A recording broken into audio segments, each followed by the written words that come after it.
کو روک لینا، مشکلات آئیں، مصیبتیں آئیں، آزمائشیں آئیں یا نفس کوئی خواہشات کرے تو اپنے آپ کو روکنا، یہ صبر ہے۔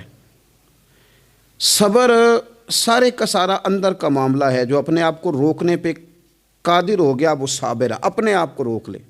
سب سے زیادہ ہمیں نقصان ہماری اپنی خواہشات دیتی ہیں، ہمارا اپنے اوپر ہی قابو نہیں۔ صبر یہ ہے کہ انسان اپنے اوپر کنٹرول کرے، اپنے آپ کو روکے۔ اسی لیے نبی پاک صلی اللہ علیہ وسلم نے صحابہ سے پوچھا تھا نا، پہلوان کون ہے؟ تو یا رسول اللہ جو میدان میں اترے اور اپنے دشمن کو بچھاڑ دے، تو حضور نے فرمایا نہیں، جو غصے کے وقت اپنے آپ کو قابو کر لے وہ پہلوان ہے، جو تحمل کا مظاہرہ کر جائے وہ پہلوان ہے۔ صبر کا معنی ہوتا ہے اپنے آپ کو پہ کنٹرول رکھنا، آپ کو کنٹرول حاصل ہو اپنی خواہشات پر بھی، اپنے جذبات پر بھی، اپنے معاملات پر بھی، آپ اس کو کنٹرول کر سکیں۔ یہی تصوف ہے، یہی طریقت ہے، یہی صوفیاء سبق دیتے ہیں۔ تو فرمایا وَاسْتَعِینُوا بِالصَّبْرِ وَالصَّلَاةِ، صبر اور نماز سے مدد چاہو۔ ایک صبر کرو، دوسرا بندگی کرو، مصلی پہ بیٹھ جاؤ۔ جو تمہاری مدد تمہاری عبادت کرے گی نا، جو مصلی تمہاری مدد کرے گا وہ کوئی اور نہیں کر سکتا۔ مصلی پہ بیٹھو، نماز سے مدد چاہو۔ نبی پاک صلی اللہ علیہ وسلم کا طریقہ کیا ہے کہ اگر آندھی آئی ہے تو حضور نے نماز کی نیت باندھ لی، بارش نہیں ہوتی تو نماز کی نیت باندھ لی، اگر سورج چاند گرہن ہو گیا تو حضور نے نماز کی نیت باندھ لی، حتیٰ کہ کافر ساری رات صفیں سیدھی کراتے رہتے تھے اور رسول پاک ساری رات مصلی بچھا کے نفل ادا فرماتے رہتے تھے۔ نماز سے مدد چاہیں۔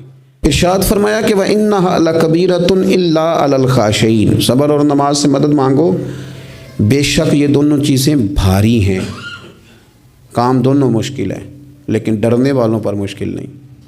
جو رب سے ڈرتے ہیں ان کے لیے مشکل ہے۔ اب مجھے اجازت ہونی چاہیے نا، یہ کہہ لینا چاہیے نا کہ کوئی شخص کہے میرا نماز میں دل نہیں لگتا، تو میں اسے کہوں کہ تو رب سے ڈرتا ہی نہیں، اصل میں تو ڈرتا ہی نہیں۔ اگر تو ڈرے تو لفظ ہی نہ ادا کرے، اللہ نے بلایا اور تو آیا ہی نہیں۔ فرمایا یہ وزن ضرور ہے ان دو چیزوں کا، لیکن ڈرنے والوں پر، یہ ڈرنے والے کون ہیں؟ فرمایا الذین یظنون انہم ملاقو ربہم وانہم الیہ راجعون، جو اس بات کا یقین رکھتے ہیں کہ ہم نے اپنے رب سے ملاقات کرنی ہے اور ہمیں اسی کی طرف لوٹ کر جانا ہے۔ جس بندے کو یقین ہونا میں نے رب سے ملنا ہے، میں نے اس سے ملنا ہے، اسی کی طرف جانا ہے، اس کے لیے نہ نماز مشکل ہے نہ صبر مشکل ہے، اس کے لیے دونوں چیزیں آسان ہو جاتی ہیں۔ شرط یہ ہے کہ شوق ہو تیرے اندر رب سے ملاقات کا، تجھے شوق ہو۔ میرے نبی پاک صلی اللہ علیہ وسلم نے فرمایا لوگوں جو رب سے ملنے کا شوق رکھتا ہے نا، اللہ بھی اس سے ملنا پسند کرتا ہے، اور جس کے دل میں شوق ہی نہیں رب سے ملنے کا، تو جو اللہ کی ملاقات پہ یقین رکھتا ہے نا، وہ پھر نماز اور صبر کا عادی ہو جاتا ہے۔ تو ان تین چار چیزوں پر خوب توجہ کریں، خوب توجہ کریں۔ صبر اور نماز خاص چیز ہے۔ حضرت غوث اعظم رضی اللہ تعالیٰ عنہ فرماتے ہیں اگر آزمائشیں نہ ہوتی تو سارے لوگ ہی عابد زاہد ہوتے۔